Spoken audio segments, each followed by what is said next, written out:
Welcome to this quick and easy guide to mid lane. Let's dive in. Mid lane is where you'll find champions capable of bursting you down from 100% to nothing, all in the time it takes you to wonder where the hell that laser came from. In mid, you'll usually play ability powered champions or attack damage casters. With AP carries like Morgana, Diana or Orianna, or AD casters like Talon or Zed, you'll pretty much be focusing on the same thing, which is farming the minions and pressuring your opposite number. Later on, you should be roaming top and bottom to secure kills for your team. Mid champions contribute a lot of damage in the late game, so early on it's all about getting ahead. You will of course be playing solo in mid lane, but if you're able to get the enemy backed up to their turret, it can often be worth taking a trip top or bottom lane to make an attempt at ganking those members of the enemy team. You will also need to be aware of the dragon, and whether you or the enemy team are going to make a play for it.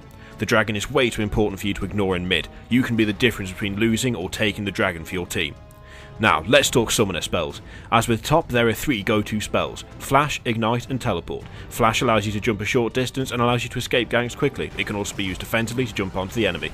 Ignite deals significant damage over time and reduces the effectiveness of heals. It can be used to burst down an enemy champion or ensure a kill. Teleport can make things happen if you're playing a champion that has crowd control. Mid laners can teleport top or bottom, help with a gank, and be back in lane quickly, making teleport very valuable to a mid character. The early game for mid lane does revolve quite heavily around farming, as both you and your enemy will be reasonably squishy and therefore easy to kill, and giving your opponent a kill is a surefire way to get them ahead. As you increase in level and get more gear, you can start to harass and push them back.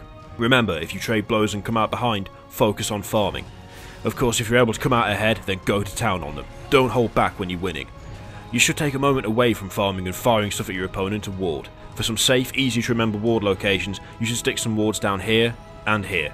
This will alert you to any enemies approaching from the top or bottom river and will show if they're hiding in the brush waiting to take you by surprise. Something that mid also has to consider over other lanes is the blue buff. If your champion uses mana, it's worth asking if you can have the blue buff, as this will increase your ability to harass the enemy mid lane. If the enemy mid gets the blue buff and you don't, you will be in serious trouble. Your job as a mid laner in the late game is to deal damage, and deal a lot of it. You should be melting face and taking names from as safe a distance as possible. With melee based champions like Diana, this can be tricky, but there are items and skills that allow you added survivability like Zhonya's Hourglass. You should try and destroy the enemy AD carry or AP carry in team fights, hitting them with everything you've got.